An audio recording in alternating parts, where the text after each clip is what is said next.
बिस्मिल्लाहिर्रहमानिर्रहीम। आज हम ग्रामर के बारे में पढ़ेंगे। तो ग्रामर जो है मैं आप लोगों को कोशिश करूँगा कि बहुत आसान अल्फाज में आप लोगों को समझा दूँ।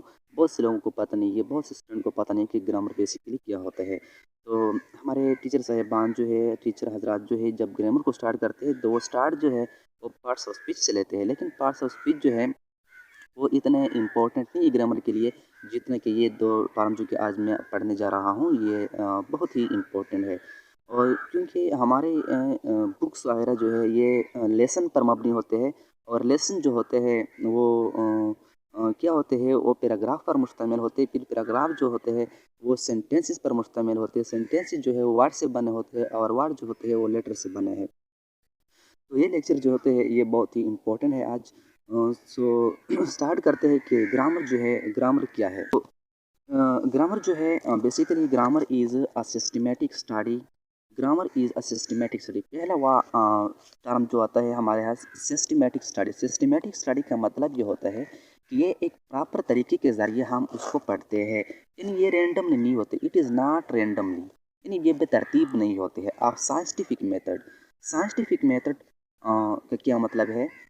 लैंग्वेज में ग्रामर में जब हम पढ़ते हैं कि साइंटिफिक मेथड, तो साइंटिफिक मेथड जो होता है वो ये होता है कि किसी भी लैंग्वेज को किस तरह उसको स्पोकन किया जाता है, किस तरह उसको हम पढ़ेंगे और किस तरह हम उसको लिखेंगे जो कि बहुत ही इफ़ेक्टिवली हो, बहुत ही इफ़ेक्टिव हो, असर रखता हो। तो साइंटिफिक मेथड का ये मतलब है विच प्रोवाइड्स अस इंफॉर्मेशन, जो कि हमें मालूमात मुहैया करते हैं, and guidance necessary to learn a language, और ज़रूरी रहनुमाई जो है, जो कि लैंग्वेज जानने के लिए जो होते हैं बहुत ज़रूरी है। तो the science of grammar teach us how a language is spoken and written correctly and effective. ये पहले मैंने बताया कि साइंटिफिक मेथड का मतलब ये है कि किस तरह एक लैंग्वेज को जो है पढ़ा जाता है, स्पोकन किया जाता है, और किस तरह एक इफेक्टिवली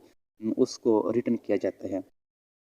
या हम ये भी कह सकते हैं कि ग्रामर जो होता है रूल्स, यानी रूल्स एंड रेगुलेशन, यानी हम उसको इस तरह भी डिफाइन कर सकते हैं।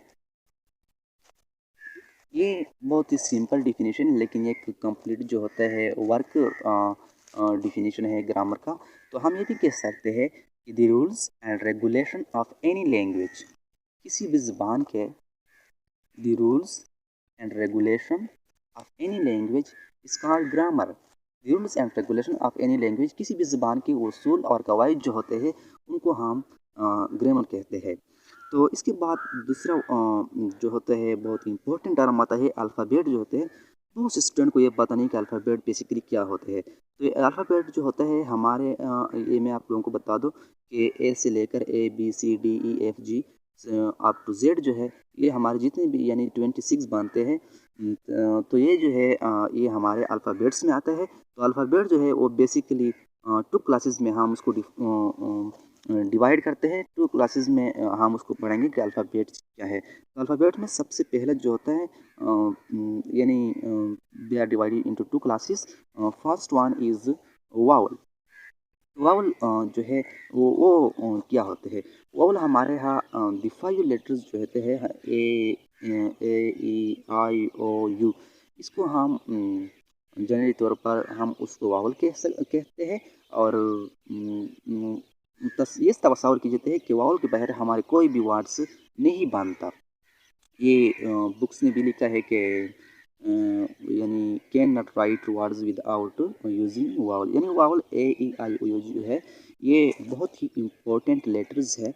और ये क्या होते हैं, कहते हैं बुक वाले कहते हैं कि ये जो है हम किसी भी वर्ड को वावल के बगैर नहीं लिख सकते। लेकिन ये बात जो है, अगर मैं इसमें वावल में एक और चीज़ को भी ऐड करूँ, फॉर एग्जांपल मैं लिख लूँ कि वावल जो है इसमें एक और भी लेटर लिख लूँ वाई। क्योंकि वाई इसलिए मैंने ऐड किया क्योंकि अकॉर्डिंग टू दिस स्टेटमेंट कहते हैं कि हम किसी भी वर्ड को जो है ये लेटर के बाहर नहीं लिख सकते हैं। तो स्काई जो है, स्काई, ये वर्ड भी है, एक मीनिंग भी देता है, और क्या होता है इसमें वावल भी नहीं है। तो इस तरह मैं कहता हूँ कि अगर आप इसमें वाई का इजाफा करें तो बहुत ही अच्छा होगा। इसके बाद हम ये तो वावल के बारे में मैंने आप लोगों को बताया कि वावल क्या होता है। ए ई आई ओ यू कहते हैं। यू को यानी ये 5 लेटर जो है इसको हम वावल कहते हैं। और कॉन्सोनेंट जो है द रिमेनिंग 21 टर्म्स, या हम ये भी कहते हैं the remaining 20 terms are known as consonant. यानी मैंने बताया कि क्या होता है अल्फ़ाबेट जो होते हैं ये हमारे यहाँ 26 होते हैं। और 26 में अगर आप वावल्स जो होते हैं ए ई आई ओ यू और वाई को इसमें शामिल कर दें, ऐड कर दें, इसे रिमूव कर दें, तो 20 बाकी रह जाते हैं। तो वावल जो होते हैं ये ए ई आई ओ यू है। और कॉन्सोनेंट जो रिमेनिंग लेटर जो होते हैं वो हमारे यहाँ कॉन्सोनेंट होते हैं। अभी वर्ड जो है, वर्ड क्या होते हैं? Word is a proper combination of letters and it convey some ideas. Word क्या होते हैं? वर्ड बेसिकली क्या होता है? एक जो होता है प्रॉपर कॉम्बिनेशन, यानी वर्ड जो होता है वो एक प्रॉपर कॉम्बिनेशन जो होते हैं। प्रॉपर कॉम्बिनेशन ये मतलब है कि फॉर एग्जांपल स्काई है, स्काई या सॉरी कोई स्कूल लिख ले, स्कूल, स्कूल, यानी कि यानी प्रॉपर कॉम्बिनेशन के इसमें एक तरतीब होनी चाहिए।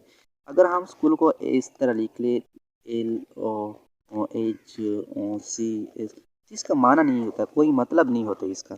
तो प्रॉपर कॉम्बिनेशन का मतलब ये है कि एक तरतीब के साथ लेटर का जो होता है तरतीब सीक्वेंस देना, इसको हम और एक माना भी देते हो, मानी भी देते हो, मीनिंग भी देते हो, तो इसको हम वर्ड कहते हैं। फॉर एग्जांपल अगर आप इसको स्कूल जो है अभी उल्टा आप उसको लिखें तो इसका कोई मतलब नहीं होता। तो ये वर्ड हमारे साथ वर्ड की डिफिनीशन जो है ये उसको जो है इस पर फॉलो नहीं होता, इसको जो होता है इस पर लागू नहीं होता, इसलिए हम इसको वर्ड नहीं कह सकते हैं।